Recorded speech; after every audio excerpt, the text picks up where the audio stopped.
Today's story is about a little girl. This little girl was born on this beautiful French island, twice as small as Bali, called Réunion Island. Surrounded by salty waters and pretty flowers, there you'll find people from all nationalities, all colors, and all religions, united as one. There you'll find bright green mountains and light fountains. This little girl is a fish girl. She has a deep connection with the ocean. She started swimming at 4 months old. There in the blue, she feels brand new. But this little girl isn't so little anymore. And yes, she's standing right in front of you today. Now I'm taller and older, but on the inside, I'm still just a little girl. Like most of you, I have a best friend, and her name is Chloe. Like me, she loves the sea. She really is wonderful and has such a positive soul. She brings the good in me, and that's rare because I tend to see darkness in my happiness. But that was before meeting Chloe. My mother told me once that people spend their lifetime looking for their soulmate, and some never find them. Have you found yours?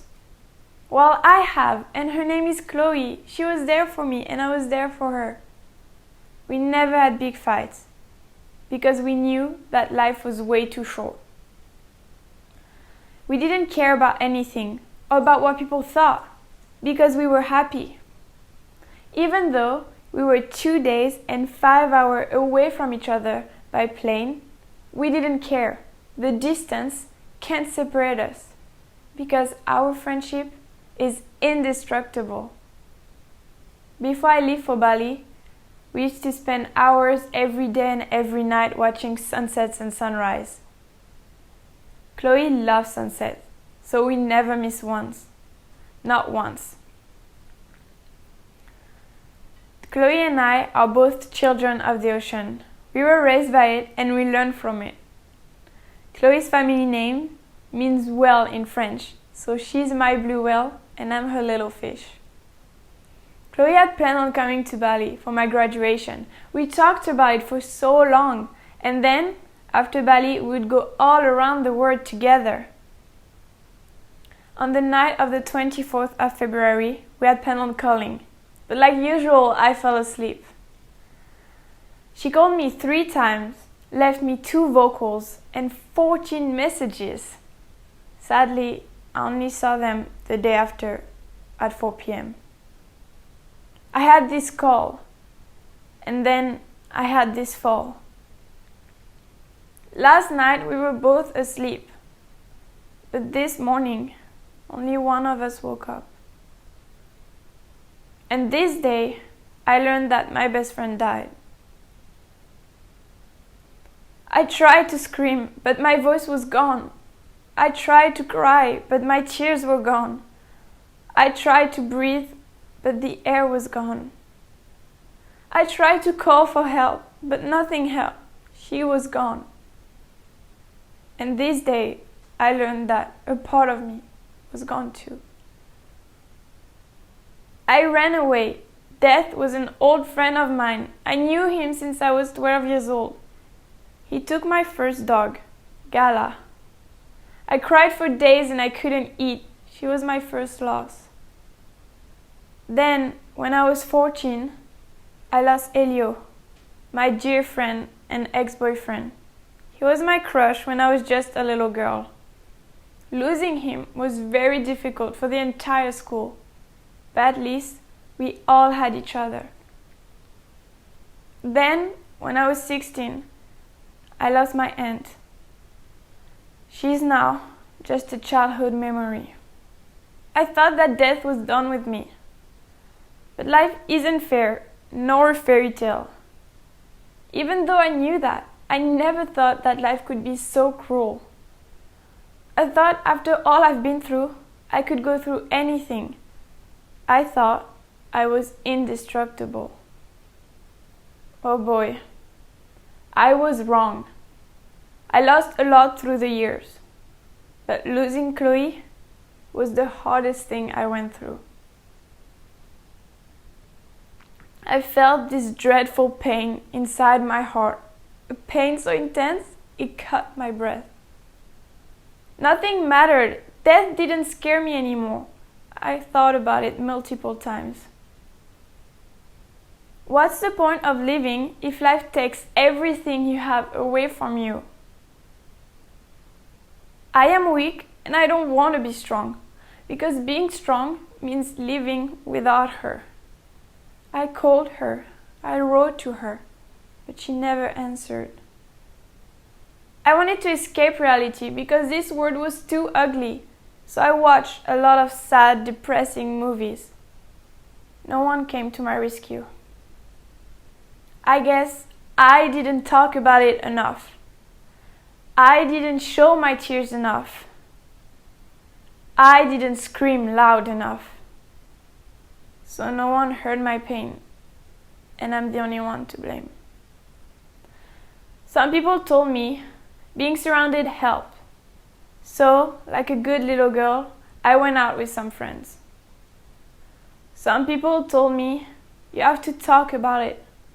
So, like a good little girl, I told my feelings to people I didn't even know. I was a mess, a real ticking bomb, but no one knew. Because like a good little girl, I hide my feelings behind a pretty smile. For weeks, I couldn't sleep. Then I fell into an eating disorder. I won't share with you the horrible detail of what bulimia nervosa is. But in a few words, it is an eating disorder characterized by binge eating, followed by verging, according to National Eating Disorder Association. Bulimia nervosa is an old friend of mine. And like death, those friends never go away. They just come back at night. I didn't ask for help because I was ashamed of myself. I was disgusted by myself. I couldn't even look at myself. I just felt like I deserved it. I never really could deal with grief until I went back on my island, because I never had the opportunity to be at her funeral. I never had the chance to say my goodbyes. After a while, I decided to move my ass, like Chloe used to tell me, and finally stop saying why me and understand that it is not only me or about me. I read a lot of books about grief, watched a lot of TED Talks about grief, and through those, I understood more about my own experience and about the steps that people and animals take. Because yes, animals do grieve. Elephants, for example, bury the bodies they find on their way with branches, rocks, and mud. Some even carry a bone with them through their journey with the grief. I read this beautiful story of a woman who fell asleep under a tree. When she woke up, an elephant was putting branches all over her body. She was so scared due to the gigantic size of the animal that she couldn't move. And she waited until the elephant was gone. But what she didn't realize is that getting out of an elephant grave is impossible. She started screaming and panicking. She thought she was gonna die. Thankfully, someone heard her and helped her. She is now alive to tell her story. We all grieve, but we all go through the loss differently. Through my research, I learned a new term called persistent complex. In simple words, it means complicated grief. During grief, we all go through steps. Those are: accept the reality of loss, allow the pain, adjust to this new life with the loss, and allow yourself to have other relations. I call them the 4 A's. I read that if you do not go through those steps after only a year, you never will, and therefore developed a complicated grief. But what is complicated grief? Well, it simply means that the feeling of grief does not ease through time. It almost becomes like an addiction, and like any other addiction, it is very dangerous and unhealthy.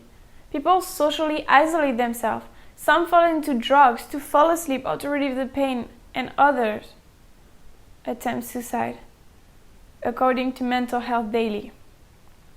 And this happens when people ignore the loss, want to erase it, or just don't want to deal with it. I read a lot about those steps, and I realized that you can't tell someone to go through those steps like a robot. Do this and then do that. No, we don't work like that. We are more complicated than that. And we are all so different.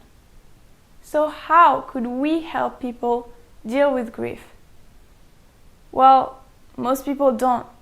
They don't teach you at school, and some families don't talk about it because it is taboo or too sensitive of a topic. When I lost Chloe, I was devastated. I never thought I could get over it, because this loss didn't feel like any other of my losses. I was angry at the system and at school because society didn't help me, and school didn't teach me or prepare me for my grief.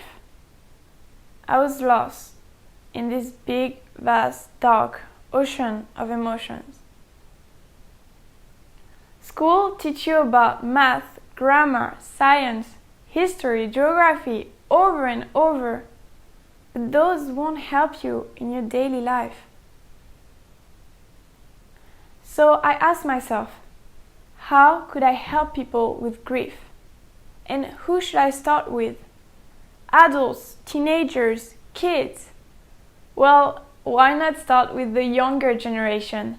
They are the future after all. But how could I tell a little kid this very delicate and sensitive story of mine? Well, what did I most love when I was just a little girl? Bedtime stories, of course. Every kid on earth loves stories to expand their imagination and learn from them. So, I decided to create and design my very own storybook. The book is for 7 to 10 years old children, but even adults and teenagers can learn from it. The book gives hope to children and helps them see grief as a friend rather than an enemy. I am now going to read to you one of my favorite parts of the book. "Well, Ollie, everyone will die one day," said Grandpa in a deep, clear voice. "It is what makes life so precious. Life is followed by death, and death brings new life. But it doesn't mean that the people we love are not here anymore. They will always be in your heart. They will always live inside of you, through your stories and through your memories. This is why when someone dies, you must keep talking about them to keep them alive." I hope to put this book into the library of Greenstone, and maybe into the libraries of every school in the world. Losing someone will be and is hard for everyone. But remember that you're not alone. During this very difficult journey of mine, I had lots of help from different psychologists, and through my family and friends' support, I was able to move with the grief. Right now, as I'm talking to you, Chloe and the grief are with me, and I hope they always will be, because thanks to the grief, I am now a better version of myself, and I am now able to see the positive sides in life, like Chloe used to do. Thank you for listening to this little girl story, and remember that this could be your story too.